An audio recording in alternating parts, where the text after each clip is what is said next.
How's it going, YouTube?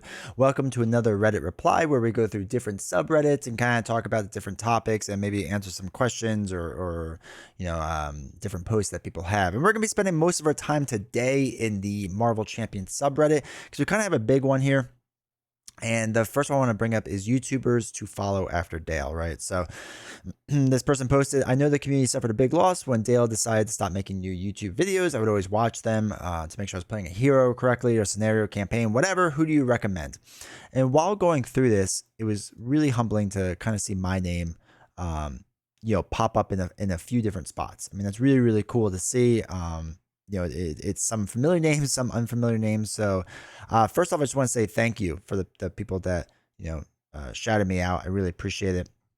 It truly means a lot. It's really, really cool. So really quick, if you don't know who Dale is, huge YouTuber, has some really great playthrough videos. I mean, just absolutely great videos. A lot of people watch them. Can't recommend them enough.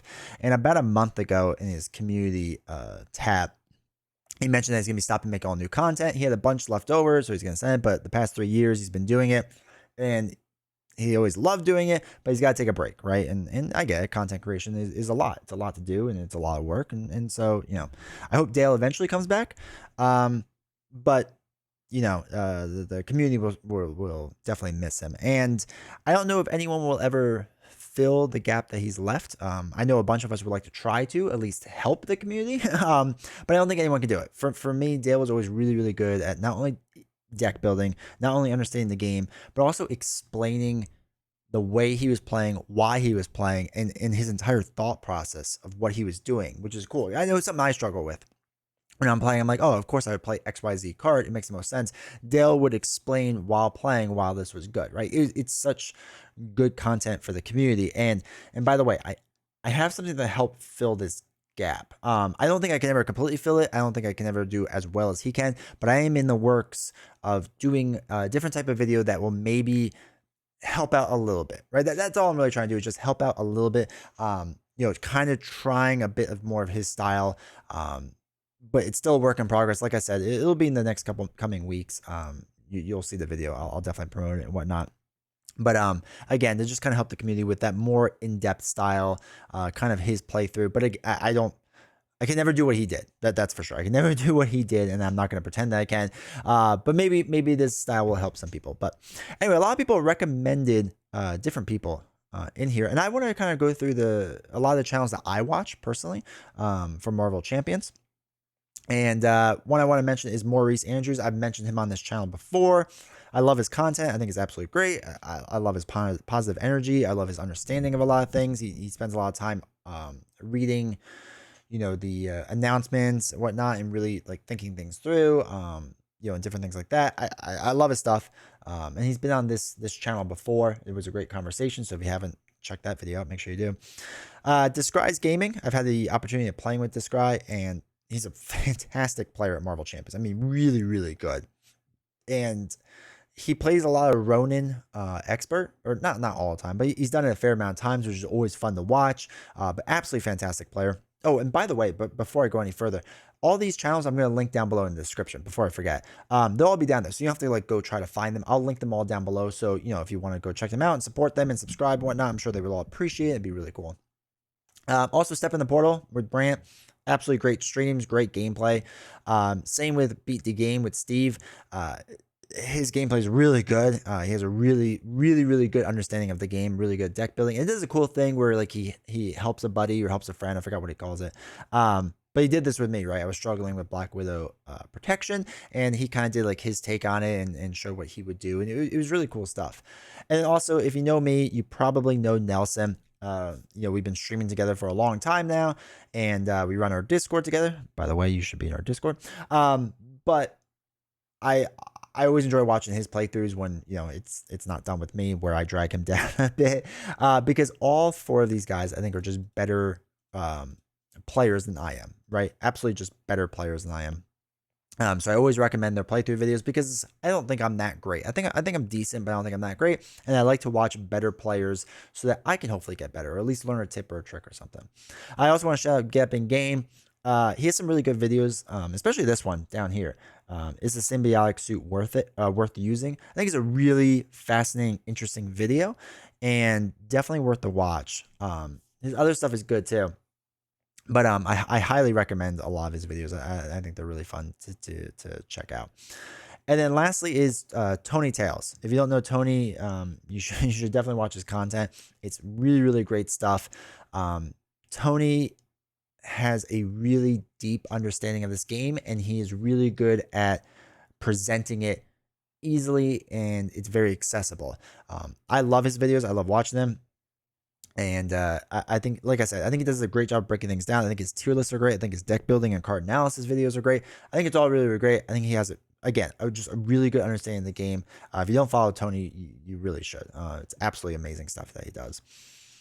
All right, so for next post on Reddit, there was this one that talked about the Power Stone cards, a 1-card modular, and one I want to say really quick. I actually really like this modular card. I like the idea of getting +1/+1 with like attack and thwart / scheme. I think it's a really cool design the way that they do that. And I enjoy playing with it because it's a weird thing where like you have to work for it with doing 3 damage, but you can probably get it, right, if you play correctly. But you can probably get it. So it's not that far a reach. And then when you get it, it's like this weird game where you're like, okay, how can I hold on to it? I don't know. I really like the Power Stone. There's 2 things that are bad about it. There's one, most people associate with Ronin, which I understand just makes Ronin that much worse, and you don't really want to deal with that. But 2, it is a 1-card modular set, and it's kind of weird to throw in. But anyway, I wanted to bring up this topic because it's always a friendly reminder, especially to myself, that I should mix and match my modular sets more often, right? I spend so much time not like going past the recommended modular sets, and I feel like I'm missing out a big chunk of the game by doing so. I don't know if anyone else feels like this, but I feel like I'm missing a big portion of the game by not mixing and matching and playing it the way that they want you to play, which with the way they want you to play is with the modular sets and doing what you want anyway. But it's still this weird thing where I feel like I'm missing out on a part of the game. So I always put this in because it's a kind of a friendly reminder that I should be mixing and matching modular sets. All right, so last one is an interesting topic with a solo deck to rule them all, and they're looking to play the original 3 villains in the campaign boxes using 1 solo deck. Now, I assume this is a playoff of C-Stand's The One Deck on Rings DB. If you're a Lord of the Rings fan, this deck, you can run through the entire game. I have ran through the entire game with this deck, and I'm not as good of a player as C-Stan is, but I assume it's a play on this. And what's interesting is I've been working on something like this for a while, and it's kind of hard because new content's always coming out that I can't really work on it. But I would like to find the one deck. I think it'd be really cool to find that one deck. I've had a few people disagree with me because they say it kind of ruins a part of the game where that one hero is too powerful, which I get that argument too, but it's still a fun challenge for me.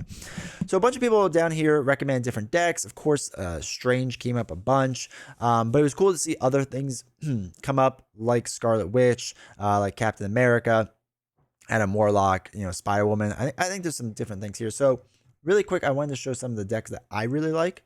First, I'm going to promote my own deck. This is my 50 card Flow Like Cap deck. I need to actually update this, but it uses Flow Like Water. And if you haven't used it, it's an absolutely crazy strong deck. But this is the deck that I've used that's probably the strongest one I've ever built. It's a lot of fun. It's really enjoyable. And I'm not even a big protection guy, but this was a lot of fun to play. And I think I did it through Rise of Red Skull, maybe on Expert, and I just demolished it. Like it wasn't even fair. As long as you get built out pretty quick, right? There's a couple times where you don't.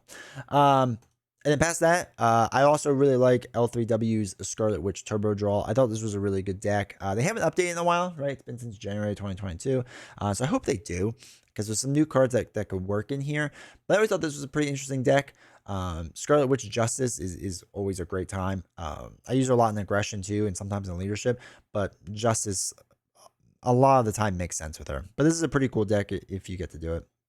And then finally, I think this is, in my opinion, me trying to be as objective as possible, this is the best deck in the game. Adam Warlock is not a hero I like that much, but this deck is absolutely phenomenal. It's an absolutely phenomenal deck. I really can't recommend it enough. It's a weird one to play and to understand, but once you get through it, it's really, really cool. It's really, really cool. It's really, really fun. So I definitely recommend checking it out. And really, any of Brian V's decks are really good. I mean, he's a really good deck builder and has really good stuff here. So anyway, I hope you enjoyed this Reddit reply. Do me a huge favor. Make sure, you scroll down a bit, hit like, hit subscribe, all that fun stuff. But leave a comment for 1, 2, 3, of these different questions or posts. And let me know your thoughts. Let me know your takes on things, what decks you recommend, what YouTubers you recommend. You can link them down in the description. That's fine. I don't care. And then same with the modular sets. Like, do you play and mix and match modulars a lot? I'm always interested in hearing that. So anyway, I hope you enjoyed this video, and I'll see you next time.